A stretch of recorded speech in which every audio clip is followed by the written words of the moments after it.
Assalamualaikum warahmatullahi wabarakatuh. Perkenalkan kami dari kelompok 5. Sebelumnya perkenalkan nama saya Krista Anggara Prayogi. Saya Devi Rizky Afifah. Saya Aira Haiti. Saya Cynthia. Saya Aditya. Saya Nuriana.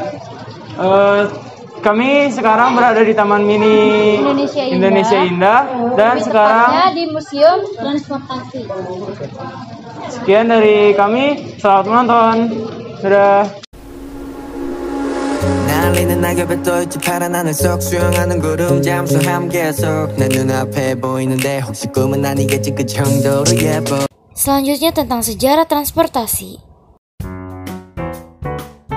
Saat ini kami berada di lokomotif UAP 1437, yaitu merupakan lokomotif tipe 1437 buatan Hensel & Son, Kassel, Jerman Barat tahun 1911. Beroperasi di pabrik gula Gempol, Jawa Barat dari tahun 1912 sampai 1995. Lokomotif berbahan bakar kayu ini dipakai untuk menarik lori pengangkut tebu dan sebagai lori perkebunan tebu. Selanjutnya, sejarah Perahu Jayapura 1 merupakan perahu khas suku Warti, Kecamatan Demta, Jayapura. Perahu tradisional yang memiliki plat bertuliskan Waifuku Marar Demta Jayapura. Perahu yang dibuat di Kampung Ambora di bulan Juni sampai Juli tahun 1995 ini digunakan sebagai wakil Provinsi Irian Jaya di Arung Samudra 1995 dalam rangka memperingati Hari Kemerdekaan Republik Indonesia ke-50.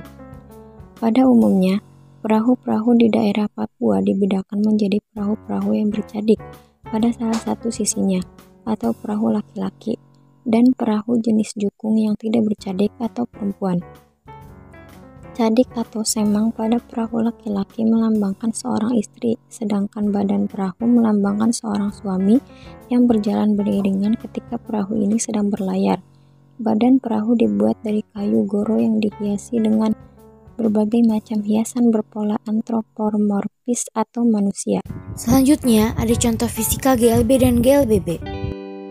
Pengertian GLB, gerak lurus beraturan atau GLB, adalah gerak yang terjadi di sepanjang lintasan lurus dengan kecepatan tetap. Artinya, kecepatan benda di setiap titik selalu sama, baik besar maupun arahnya. Jika kecepatannya tetap, maka perubahan kecepatannya sama dengan 0. Artinya, percepatan benda akan bernilai 0. Pengertian GLBB, gerak lurus berubah beraturan atau GLBB adalah gerak yang terjadi di sepanjang lintas lurus dengan perubahan kecepatan tetap. Artinya, kecepatan gerak benda berubah secara teratur setiap detiknya, sehingga perubahan kecepatannya tetap. Jika perubahan kecepatannya tetap, maka percepatan geraknya tetap atau tidak bernilai 0. Berdasarkan jenis percepatannya, GLBB dibagi menjadi 2, yaitu GLBB dipercepat dan diperlambat. Selanjutnya ada beberapa tanaman yang kami temukan di Kebun Raya Bogor. Kibut atau bunga bangkai raksasa atau sweet raksasa Amorphophalus titanum Beck merupakan tumbuhan dari suku talas-talasan endemik dari Sumatera, Indonesia yang dikenal sebagai tumbuhan dengan bunga terbesar di dunia. Meskipun catatan menyebutkan bahwa kerabatnya A. gigas juga endemik dari Sumatera dapat menghasilkan bunga setinggi 5 meter. Kibut disebut juga bunga bangkai disebabkan bunganya yang mengeluarkan bau seperti bangkai yang membusuk, yang dimaksudkan sebenarnya untuk mengundang kumbang dan lalat untuk menyeruki bunganya.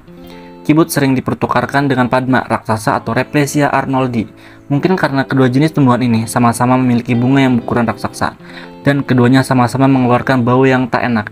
Jenis-jenis Amorphophalus juga dapat dijumpai pada hutan-hutan tropis di Stasiun Penelitian Hutan Tropis Taman Nasional Kayan Mentarang di Lalut Birai, Desa Lorong Along, Kecamatan Bahu Hulu, Kabupaten Malinau. Tumbuhan ini hanya ada di Indonesia. Pada tumbuhan kali ini, yaitu keluarga rotan atau Rattan's family, yaitu palem pemanjat yang lentur. Tahukah kalian bahwa rotan adalah sejenis palem yang tumbuh memanjat? Ternyata, dari 13 marga yang ada, sebagian besar jenis rotan hidupnya memanjat. Namun juga ada yang berbatang pendek dan tumbuh di bawah. Panjang batangnya yang kuat dan lentur bisa mencapai 175 meter dengan diameter 0,37 cm atau lebih, tergantung pada jenisnya. Rotan berasal dari kawasan Asia Tenggara dan tumbuh baik di daerah iklim tropis dan subtropis. Penyebarannya meliputi Afrika, India, Cina Selatan, sampai semenanjung Malaya, hingga Kepulauan Fiji. Batang rotan dimanfaatkan secara intensif dalam industri mebel dan anyaman. Akar muda dan buahnya dapat dimakan atau untuk obat-obatan. Daun tuanya digunakan sebagai pewarna, sedangkan daun mudanya digunakan untuk bungkus rokok.